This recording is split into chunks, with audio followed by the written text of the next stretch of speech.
Le texte que j'ai choisi pour vous ce matin, pour le message de ce matin, c'est un texte en fait qui aurait été de mise dimanche prochain, dimanche des Rameaux, une semaine avant Pâques. Alors, on va prier ensemble. Seigneur, on s'arrête maintenant pour déclarer que tu es venu comme la lumière du monde. Alors éclaire-nous ce matin par ta parole, par le Saint-Esprit. Seigneur, notre âme est attachée à la poussière. Rends-nous la vie selon ta parole. Au nom de Jésus. Amen. Alors, je fais la lecture, Jean chapitre 12, verset 23. Jésus leur répondit, non, excusez, 20. Je vous ai dit 23 tantôt, hein? On commence au verset 20. Alors, quelques Grecs du nombre de ceux qui étaient montés pour adorer pendant la fête s'adressèrent à Philippe de Bethsaïda en Galilée et lui dirent avec instance, « Seigneur, nous voudrions voir Jésus. » Et Philippe alla le dire à André, puis André et Philippe le dirent à Jésus. Jésus leur répondit, « L'heure est venue où le Fils de l'homme doit être glorifié. En vérité, je vous le dis, si le grain de blé qui est tombé en terre ne meurt, il reste seul. Mais s'il meurt, il porte beaucoup de fruits. Celui qui aime sa vie la perdra. Et celui qui hait sa vie dans ce monde la conservera pour la vie éternelle. Si quelqu'un me sert, qu'il me suive. Et là où je suis, là aussi sera mon serviteur. Si quelqu'un me sert, le Père l'honorera. » Alors, j'espère que Pasteur Emmanuel n'a pas l'intention de prêcher sur l'entrée triomphale de Jésus à Jérusalem, parce que là, je viens de... Bien, écoute, il reste encore toute la portion. Je ne m'étendrai pas sur son arrivée à Jérusalem, mais quand même, je vais devoir le faire juste pour vous mettre un peu en contexte. Alors, on a Jésus qui finalement accepte de se présenter comme roi. Il est acclamé. Il entre à Jérusalem sous les applaudissements, sous les honneurs qui se doivent à un roi. Et Jésus est maintenant celui qui a ressuscité Lazare. Pour se mettre dans le contexte, peu de temps avant, il a fait peut-être ce qu'on pourrait appeler le plus grand de ses miracles, mis à part sa propre résurrection. Il ressuscite Lazare. Il a multiplié les pains, il a marché sur l'eau, il a guéri des aveugles, il a guéri des sourds, il a transformé l'eau en vin, premier miracle. Mais là, Jésus, sa réputation le précède, et il est maintenant celui qui a ressuscité Lazare. Et il est entre les chefs religieux qui, d'un côté, veulent sa peau, veulent Jésus, veulent finalement le traîner en justice pour le faire mourir. Mais non seulement lui, mais maintenant Lazare aussi fait partie des most wanted, des recherchés sur qui on a mis une prime. Alors Jésus et Lazare. Donc d'un côté, ces chefs religieux, et d'un autre côté, vous avez cette foule qui l'acclame, qui sont sous l'émotion, et puis qui l'accueille comme roi, Hosanna, fils de David, avec raison. Jésus se présente à eux, effectivement, comme roi, assis sur l'ânon, sur le petit d'un âne. Et on peut se demander comment ces chefs religieux, qui normalement doivent être des modèles pour le peuple, qui normalement doivent être une inspiration, comme tracer la voie pour suivre et marcher dans l'obéissance à Dieu, vivent avec une telle corruption dans leur cœur. Comment est-ce qu'ils peuvent vivre avec une telle corruption, eux qui sont, on pourrait dire, dans le monde religieux, on va souvent utiliser le mot « élite », quoique ce n'en est pas une. Le Seigneur nous remet les pendules à l'heure. Mais on vit avec cette image-là. Donc, l'élite, dans le sens, ils tracent la voie. Ils sont un peu ceux qui défrichent, qui montrent au peuple la direction à prendre, qui rappellent la loi de Dieu. Comment est-ce qu'une corruption aussi profonde, aussi enracinée, peut habiter leur cœur? Cherche à faire mourir Jésus, son plus grand miracle, Lazare. Et dans une soif de pouvoir, ils se mettent plus en peine de la stabilité politique. Ils disent, il faut le faire mourir, les Romains vont nous tomber dessus, on doit faire quelque chose. Donc, il semblerait qu'ils se mettent plus en peine pour la stabilité politique que de s'arrêter et puis de dire, ses œuvres rendent vraiment témoignage de qui il est. On a devant nous quelqu'un hors du commun. On a beau s'opposer à sa manière de faire les choses, au nombre de fois où il a violé le sabbat en guérissant et en sauvant des pauvres le jour du sabbat, on a devant nous quand même quelqu'un hors du commun. Ses œuvres, comme Jésus le dit lui-même, rendent témoignage qu'il est vraiment venu du Père. Non, ils sont complètement aveuglés. Complètement aveuglés. Cette corruption. Donc, tout ça pour dire qu'adhérer à une religion ne change pas le cœur. La corruption va demeurer. Adhérer à un système de valeurs morales ne change pas le cœur non plus. Ça va freiner le mal. Ça va faire de nous des bons citoyens, mais ça ne change pas le cœur. La corruption demeure.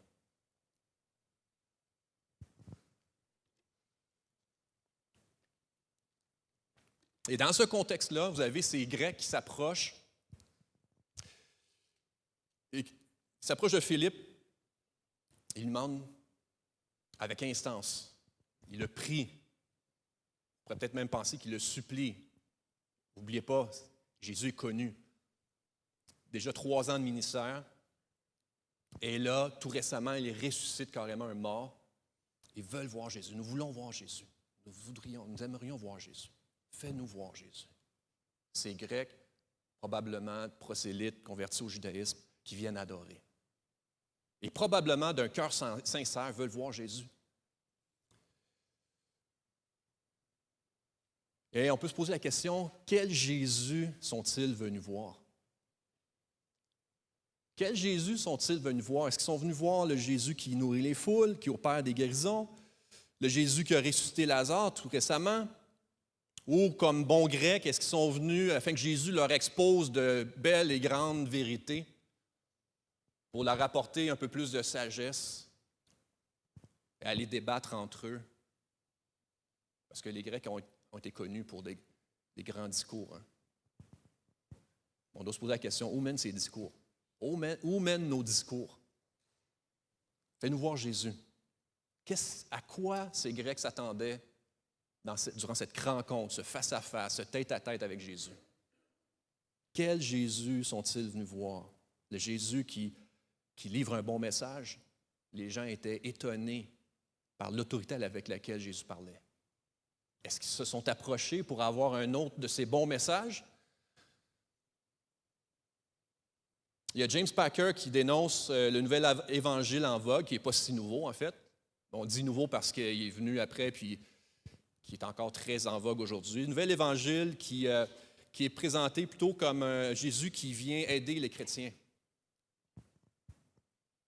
Jésus qui vient aider les chrétiens, ceux qui se confient en lui. Donc, vous allez me dire, ouais, mais est-ce que Dieu n'est pas là justement pour nous aider? Oui, c'est subtil. La ligne est très subtile. C'est que ce nouvel évangile que Packer dénonce ici, c'est que l'anthropologie est établie comme point de départ et c'est l'anthropologie qui définit ma théologie. Donc, en d'autres mots, c'est ma vision, mon expérience, ma réflexion qui définissent après ce que Dieu est, le caractère de Dieu. Donc, c'est le danger de ce nouvel évangile qui est prêché pour nous amener à nous sentir bien. Mais au lieu que ma vision de Dieu définisse après tout le reste, c'est plutôt ma réflexion, mon ressenti, mon expérience qui définissent Dieu, qui définissent son caractère. Alors, ces Grecs viennent, s'approchent, ils veulent voir Jésus. Ils ont entendu parler de lui, maintenant ils veulent le rencontrer face à face. Ils veulent le voir. Et encore une fois, Jésus va surprendre par sa réponse. Il va leur dire, l'heure est venue où le Fils de l'homme doit être glorifié. L'heure est venue où le Fils de l'homme doit être glorifié. Pourquoi est-ce que Jésus... Bien là, on le sait, on connaît les Écritures. On est à 5 jours de Pâques. On est à 5 jours de Pâques dans le texte. Jésus marche vers sa mort. Et il leur dit, le Fils de l'homme doit être glorifié. Pourquoi est-ce qu'il leur répond ça à ce moment-là, dans ces circonstances-là? Une réponse qui surprend. Il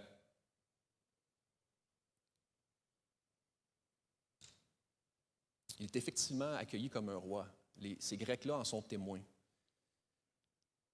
Mais son règne, sa puissance, sa gloire dépassent toute attente, tout concept que les gens ont pu se faire. Jésus est en train de leur dire, dans un sens, vous pensez que mon entrée triomphale à Jérusalem a été une manière pour moi d'être glorifié, vous n'avez rien vu. Et vous n'avez aucune idée de ce qu'implique le fait que le Fils de l'homme soit glorifié. On a en tête cet honneur qui est dû au roi, on a en tête cette gloire qu'on leur doit.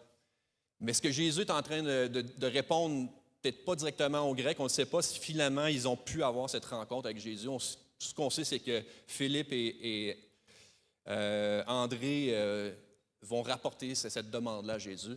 Et il leur répond, vous n'avez aucune idée du règne, de la puissance puis de la gloire qui m'appartiennent. C'est sans commune mesure. Un texte que j'ai oublié d'envoyer, Éphésiens 1,20, puis ensuite Philippiens 2,9. Éphésiens 1,20 dit, accueilli comme, il l'a déployé, donc sa puissance, Dieu l'a déployé en Christ, en le ressuscitant des morts et en le faisant asseoir à sa droite dans les lieux célestes.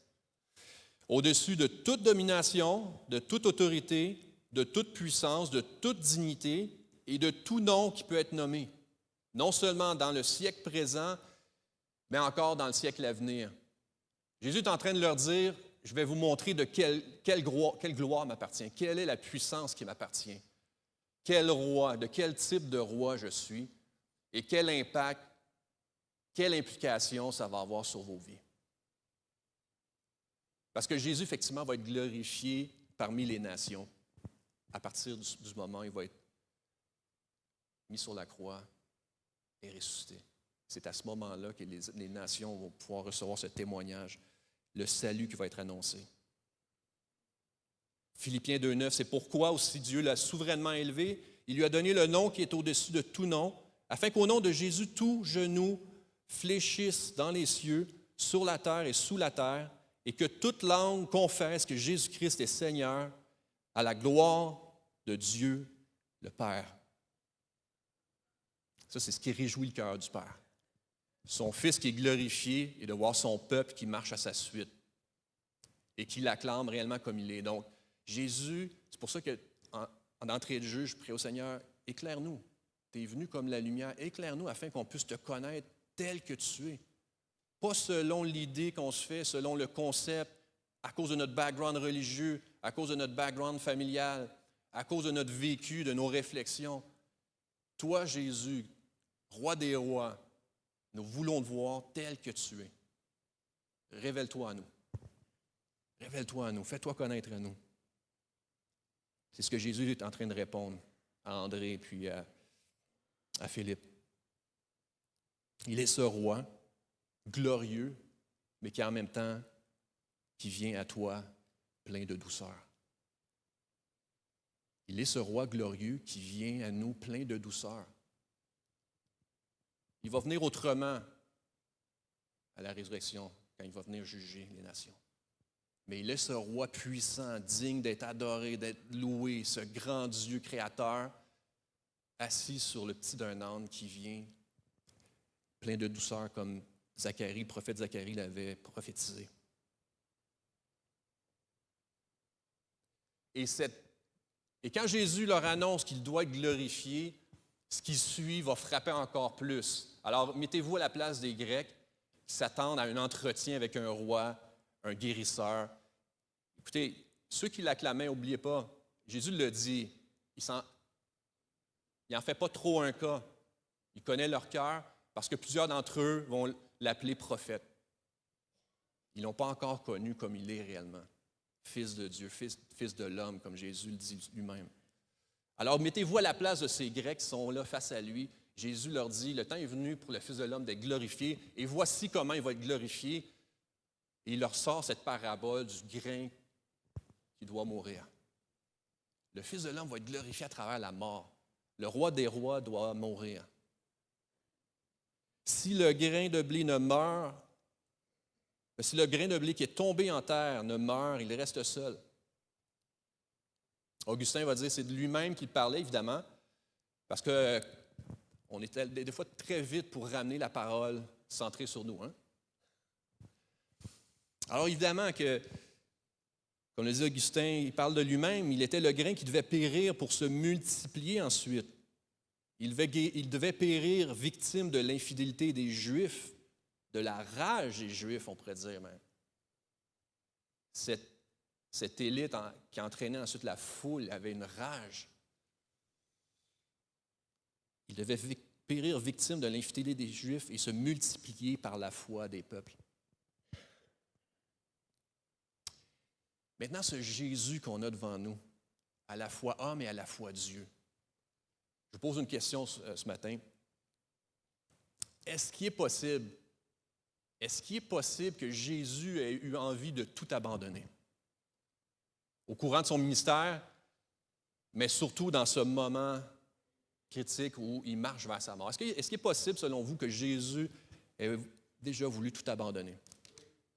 Emmanuel Lallier. Quelqu'un dit oui?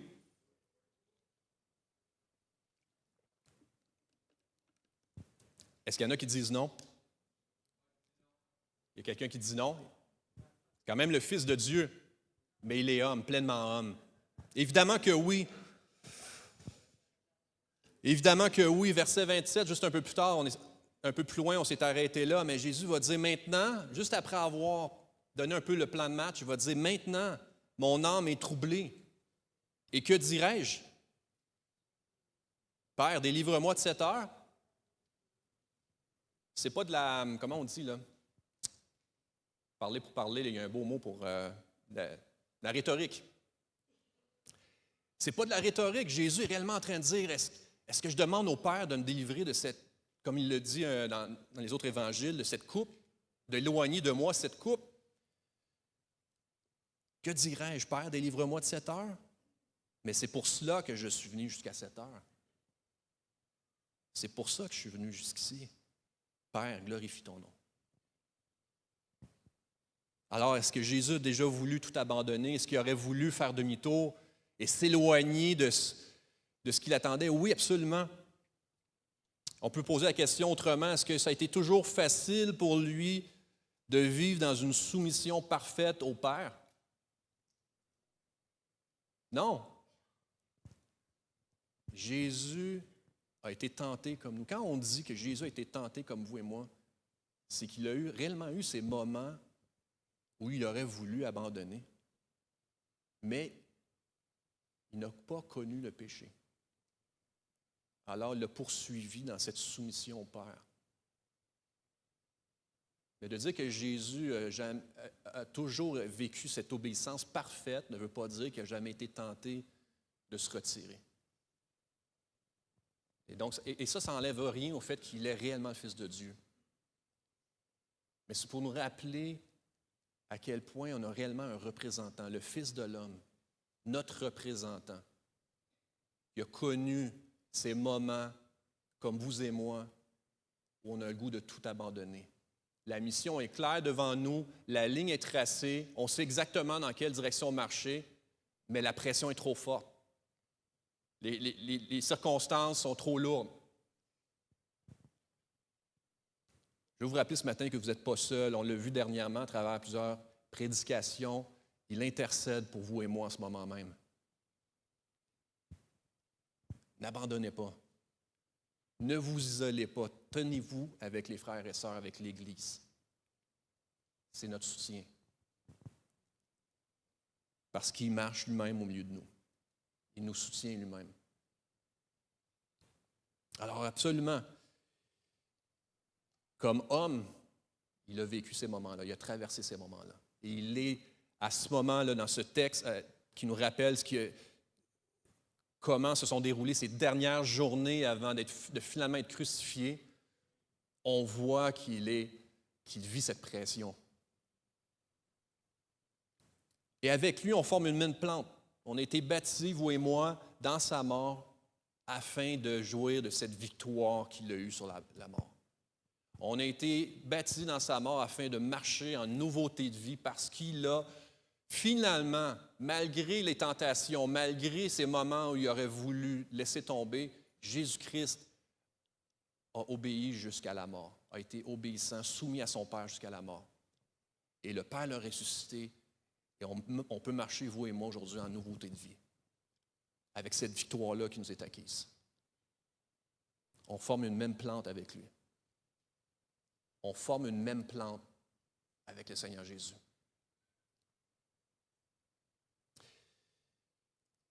Mais ce grain qui tombe en terre, s'il ne meurt pas, il reste seul, mais s'il meurt, il porte beaucoup de fruits. Et puisque nous sommes une même plante avec le Seigneur Jésus, on va connaître ce processus de mort dans nos vies. Et c'est ce qui nous amène à le ressembler de plus en plus. C'est ce qui nous amène à nous coller à lui et à désirer toujours plus sa volonté pour nos vies. On va connaître ce processus de mort afin de nous détacher des illusions dans nos vies, de ces choses qui captivent nos cœurs mais qui sont en train de nous étouffer. Et par ce processus de mort-là, le Seigneur nous forme, comme j'aime répéter souvent aux enfants à la CRN, il vient, pas modeler, mais façonner nos affections. Il vient façonner nos affections.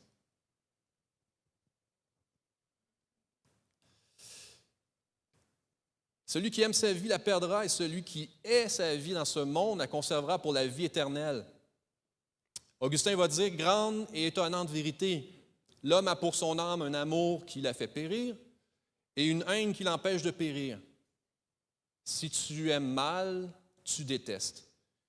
Si tu hais de la bonne manière, tu aimes. Je n'ai pas perdu, là? C'est comme la question reprise dans dans tous les sens.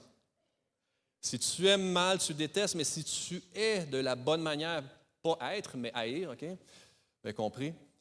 Donc, au Québec, on dirait, si tu haïs de la bonne manière, tu aimes.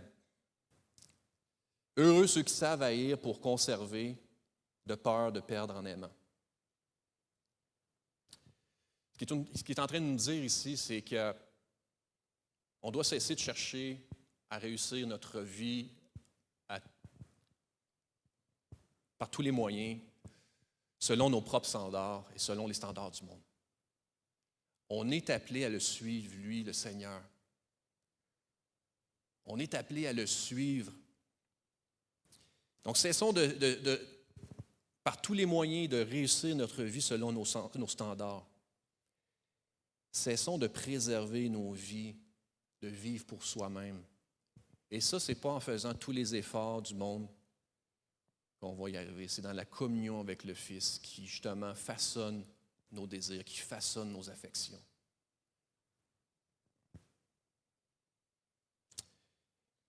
Et qu'est-ce que ça veut dire, servir le Seigneur? Parce qu'ensuite, il va dire, si quelqu'un me sert, qu'il me suive. Si quelqu'un me sert, qu'il me suive. Et ma prière pour nous ce matin, c'est que lui-même vienne nous délivrer de notre quête folle, de ce qu'on est en train de poursuivre dans nos vies, qui est peut-être en train de nous amener dans la mauvaise direction. Alors Seigneur, viens et prends-nous par la main et conduis-nous, toi, dans tes voies. Qu'est-ce que le servir?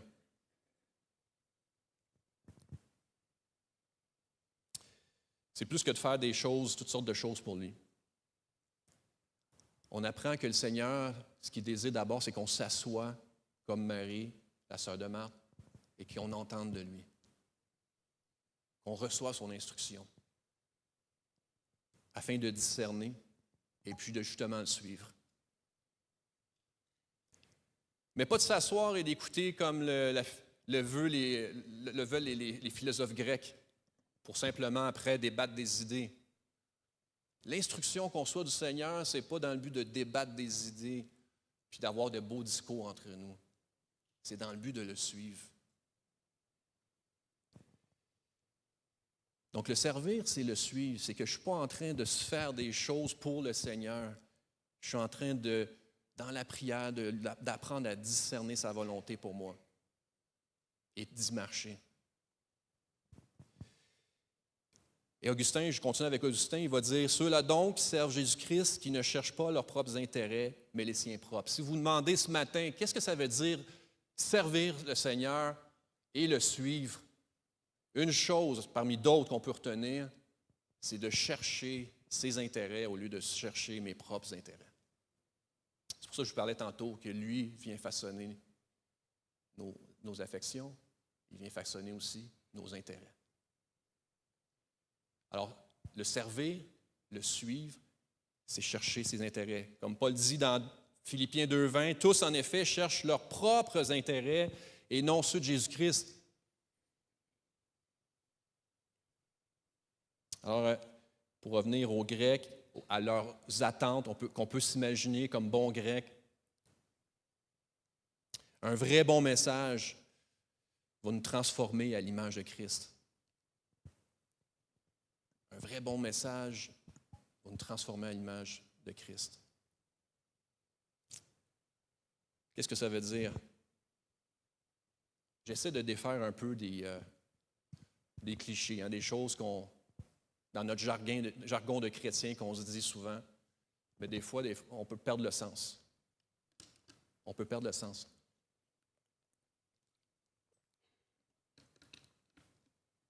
Transformer à l'image de Christ, c'est se faire remarquer pour notre sainteté, briller au milieu de l'Église par notre sainteté. J'ai été transformé. Non, Jésus, il dit que Jésus est venu pour servir et non être servi. Je suis mis à part pour servir et non pour être servi. Alors, être transformé à l'image de Christ, c'est que je découvre ce trésor-là parce que lui pourvoit. C'est un service où lui nous rend capables. Lui a toutes les provisions pour nous afin de servir. Et vous savez quoi? Souvent, on s'arrête à la limite de nos capacités naturelles. Donc, ce matin, je veux vous rappeler que marcher avec Dieu, c'est effectivement impossible. Marcher avec Dieu, c'est impossible. On doit marcher par la foi, c'est-à-dire dans l'attente de ce que Dieu va pourvoir pour le service en question. Et là, je ne suis pas en train de parler nécessairement de grands services, de missions. Non, je parle à chaque journée, dans les petites choses, je suis appelé à servir fidèlement, comme le faisant pour Dieu, comme parent, comme époux, épouse. À travers tous les ministères à l'Église, comme voisins, comme témoins de Jésus-Christ. Alors, comme Pierre a dit, Jésus nous a laissé un exemple et on veut ensemble lui ressembler. Il va dire aussi, Paul va dire dans Actes 20, 24, « Mais je ne fais pour moi-même aucun cas de ma vie, comme si elle m'était précieuse. Pourvu que j'accomplisse ma course avec joie et le ministère que j'ai reçu du Seigneur Jésus, d'annoncer la bonne nouvelle de la grâce de Dieu. » Paul a découvert un trésor. C'est ce qui lui permet de dire « Je ne fais plus aucun cas de ma vie. » Dernièrement, je vous parlais de l'agenda, nos agendas personnels. Paul est en train de dire je vois ça comme de la boue maintenant. Mon plan de retraite, mon agenda personnel. Seigneur, ma retraite t'appartient. L'argent que j'ai mis de côté t'appartient. Les REER, mes REER, là, ils t'appartiennent. Ma vie, votre vie lui appartient. Je ne fais plus aucun cas de ma vie parce que j'ai découvert un autre trésor. Et je suis à la poursuite, pas d'une chose, mais d'une personne, le Seigneur lui-même qui a gagné mon cœur et qui me rend capable de le servir. et qui me fait découvrir une joie. Il me fait découvrir une joie. Paul est en train de dire, pourvu que j'accomplisse ma course avec joie. Wow! Donc, je sers une cause beaucoup plus grande, mais beaucoup plus grande que de réussir ma vie selon mes propres standards et ceux du monde. Vous vous rappelez Watchmani? Quand je pense à Watchmani, je pense toujours à cette phrase qui s'est fait dire par un prof, si je me souviens bien, qui a vu comment était devenue la vie de cet homme en Chine, un prédicateur responsable d'église. Si je me souviens bien, le prof en question a dit à Watchmani, quel gaspillage! Aux yeux du monde, quel gaspillage de t'être abaissé comme ça, d'avoir servi. Donc, de toute évidence, ce ne sont pas tous qui vont voir le trésor qui est le nôtre.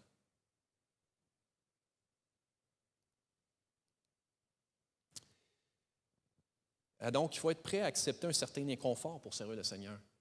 Ça nous amène, pas toujours, mais des fois, hors de notre zone de confort. Il faut être prêt à ça. Il faut être prêt à ça. Accepter un certain inconfort pour servir Dieu. Apocalypse 12, 11 va dire, car ils n'ont pas aimé leur vie jusqu'à redouter de mourir. Oh. Sa bonté, un passage que je répète souvent, sa bonté, merci pour la rapidité au niveau des passages, je n'avais pas envoyé ma liste. Sa bonté vaut mieux que la vie. Sa bonté vaut mieux que la vie, vaut mieux que tout ce que la vie peut me promettre, entre guillemets. C'est ce que je veux pour moi. C'est tellement mieux que tout ce que je peux avoir planifié, tout prévu. Rappelez-vous d'Étienne, je veux vous transporter maintenant quelques années plus tard. Alors justement, Jésus est comme l'image qu'il a donnée, ce grain de blé qui est mort en terre et qui a porté beaucoup de fruits. L'Église naît et des milliers de personnes se convertissent, se tournent vers lui. Le travail des apôtres est phénoménal. Les guérisons se font, l'Église grossit, les gens vendent, mettent en commun. Et puis finalement, on vient à décider de mettre à part quelques personnes pour le service. Ce sont les premiers diacres. Et vous avez Étienne. Étienne rempli de sagesse et de Saint-Esprit. Rappelez-vous d'Étienne. Il dit quand il se présente devant les autorités, encore une fois, qu'il ne pouvait résister à sa sagesse et à l'esprit par lequel il parlait. Il ne pouvait résister à la sagesse et à l'esprit par lequel il parlait. Alors, Étienne va rendre témoignage encore là, ça va déclencher une rage parmi les gens qui l'écoutent. Et tellement qu'au moment où il va dire, je vois le Seigneur Jésus debout à la droite du Père, là, c'en est fait, son sort est joué, il le traîne dehors et il meurt lapidé.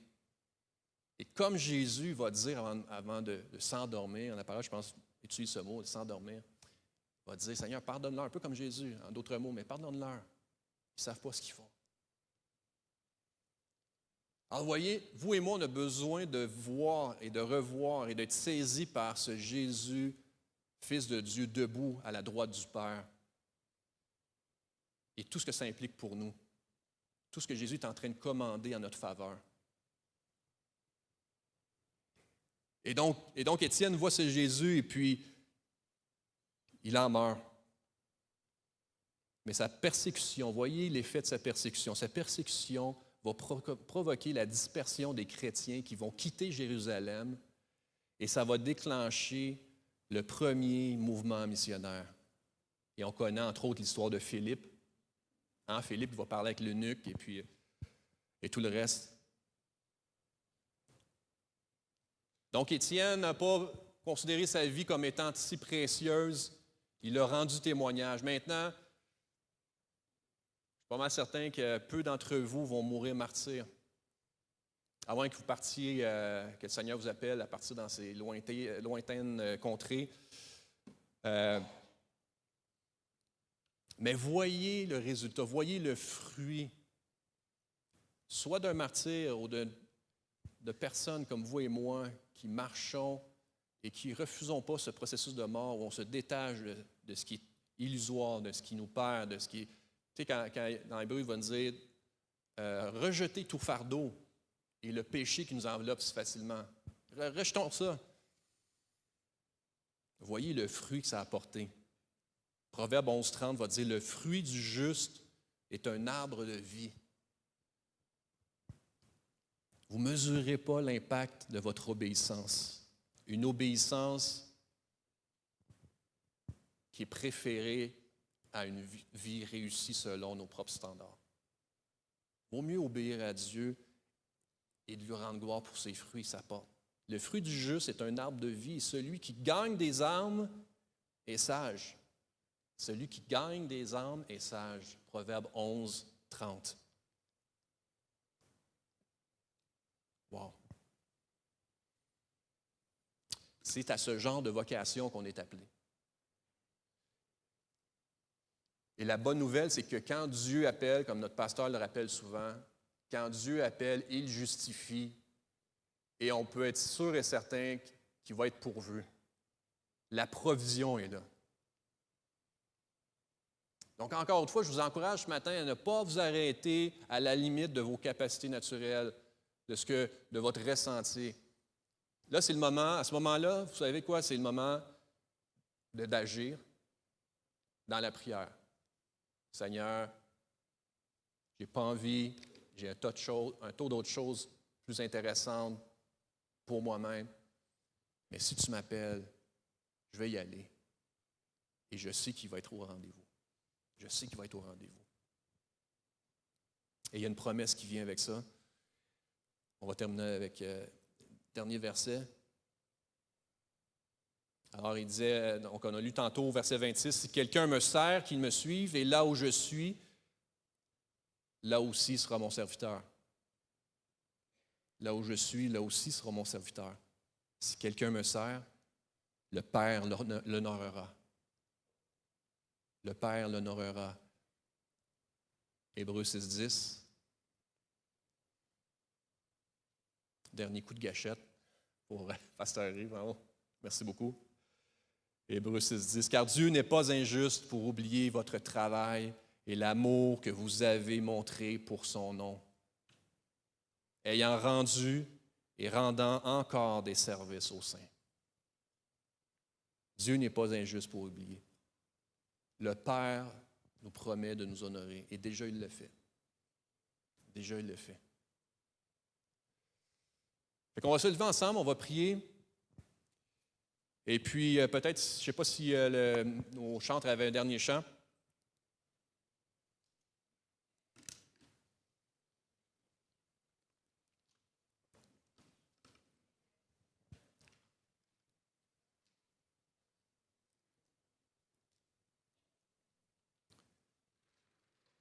J'ai oublié d'en parler à Noémie, mais la semaine prochaine, c'est dispo pour un petit compte-rendu. Je le dis juste entre toi et moi, sur Sola.